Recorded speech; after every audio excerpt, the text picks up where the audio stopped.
नमस्कार दोस्तों, आप सभी का स्वागत है आपके अपने YouTube चैनल पर। दोस्तों आज की वीडियो में बात करने वाले हैं ZTL इन्फ्रा स्टॉक के बारे में। गाइस ZTL इन्फ्रा ने लास्ट टाइम एक ऑफिशियल स्टेटमेंट रिलीज़ किया था। इस ऑफिशियल स्टेटमेंट में क्या देखने को मिल रहा है वो चीज़ भी हम डिस्कस करने वाले हैं।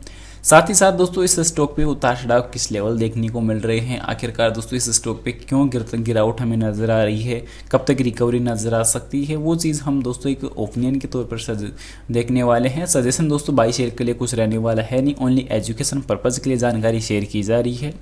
फिलहाल सबसे पहले इस स्टॉक की प्राइस पर अगर हम चर्चा करें तो लास्ट टाइम क्लोजिंग ₹2.02 पे नजर आई थी। अब कंपनी ने जो ऑफिशियल स्टेटमेंट रिलीज किया था इसमें कंपनी ने बॉन्ड शेयर को लेकर कुछ इंपॉर्टेंट जो इश्यू थे वो यहाँ पे डिस्कस किए थे कि allotment of the equity upon the conversation of the foreign currency convertible bond से।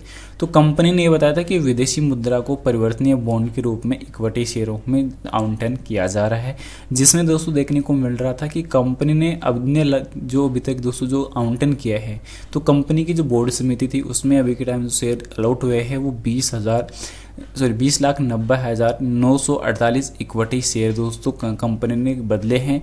और कंपनी ने zero coupon compulsory convertible bond series B1 bond में दोस्तों अमाउंट जो रहने वाला है वो डॉलर के अंदर कन्वर्ट किया है, जो $1,31,000 में यहाँ पे कंपनी ने कन्वर्ट किया है। Interest bearing convertible bond B series के अंदर कंपनी ने जो कन्वर्ट किए हैं वो रहने वाला है दोस्तों $1,41,000 का रहने वाला है, जिसमें दोस्तों zero coupon compulsory convertible bond रहने वाला है। B सीरीज के अंदर कंपनी की जो अमाउंट रहने वाली है वो $49,000 की रहने वाली है। प्राइस का दोस्तों जो रहने वाला है कि ₹10 पर शेयर पर प्राइस कंपनी ने दोस्तों जो बॉन्ड शेयर है वो इश्यू किए हैं। ये कंपनी के लास्ट टाइम 15 नवंबर की ऑफिशियल स्टेटमेंट देखने को नजर आई थी, जो काफ़ी अच्छी इंपॉर्टेंट अपडेट यहाँ पे कंपनी ने मेंशन की है। साथ ही साथ दोस्तों कंपनी का जो डेटाबेस है वो कहीं ना कहीं वापस इंक्रीज होता हुआ देखने को मिला था। पर अगर हम बात करें भारतीय बाजारों की, भारतीय बाजारों में फिर से हमें लास्ट सेशन पे गिरावट नजर आई थी। यहाँ पे देख सकते हैं कि फिलहाल भारतीय बाजारों की जो गिरावट थी वो हमें नजर आई थी। पर अभी ZTL इन्फ्रा के कुछ और डेटाबेस को अगर हम चेक करें तो कंपनी का दोस्तों लास्ट टाइम मैंने आप लोगों को सजेस्ट किया था, बताया था कि कंपनी ने दोस्तों अभी कर्ज कम करने की कोशिश यहाँ पे की है, क्योंकि 3901 करोड़ का जो कर्ज हमें नजर आता था तो वो Q2 के बाद दोस्तों 3817 करोड़ हो चुका है। यानी कि कर्ज में थोड़ी बहुत कटौती कंपनी ने की है, कर्ज में कुछ सुधार कंपनी ने किए हैं, जो काफ़ी अच्छे इंपॉर्टेंट डेटा के तौर पर हम इस चीज़ को देख सकते हैं।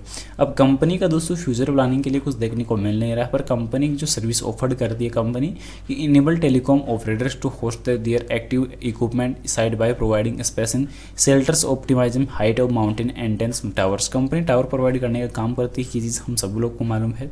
पर यहाँ पे देखने को मिल रहा है कि infrastructure provider category 1 with department of telecommunication government of India से रजिस्टर्ड भी है कंपनी।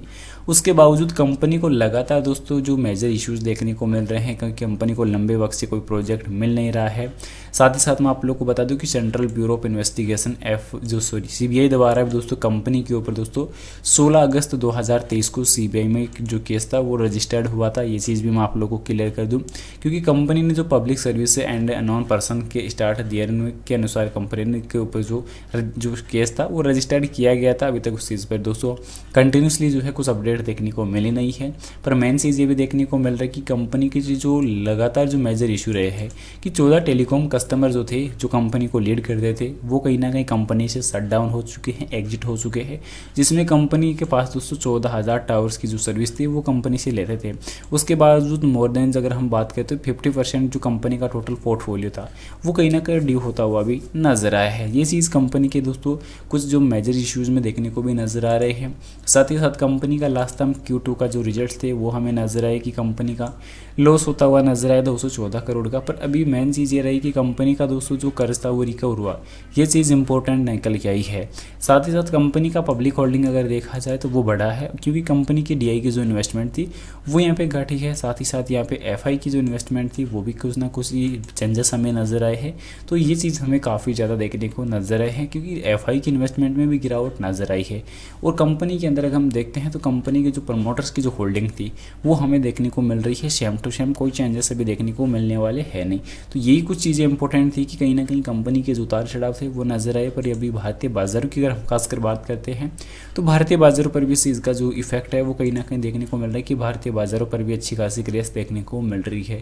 तो आगे चलकर जैसे दोस्तों भारतीय बाजारों पर भी कुछ रिकवरी हमें देखने को मिलने के चांसेस नजर आ सकते हैं दोस्तों, क्योंकि मैं बिल्कुल सजेशन आप लोगों को करने वाला हूँ नहीं, क्योंकि बाय सेल के रिगार्डिंग दोस्तों सजेशन हम प्रोवाइड करने वाले हैं नहीं। क्योंकि यहाँ पे अगर देखते हैं तो कंपनी के जो प्रॉफिट लॉस एनुअल डेटा भी अगर देखा जाता है तो वो भी कहीं ना कहीं थोड़ा सा वीक होता हुआ नजर आ रहा है। बाकी अगर ऑल ओवर अगर देखा जाए तो कंपनी के अंदर दोस्तों कुछ ऐसी मेजर इश्यूज जो है अभी टाइम देखने को मिलेंगे नहीं। लास्ट एक महीने की एवरेज वॉल्यूम अगर देखते हैं तो 10,79,48,522 की वॉल्यूम रही है, जो काफ़ी अच्छी रहने वाली है।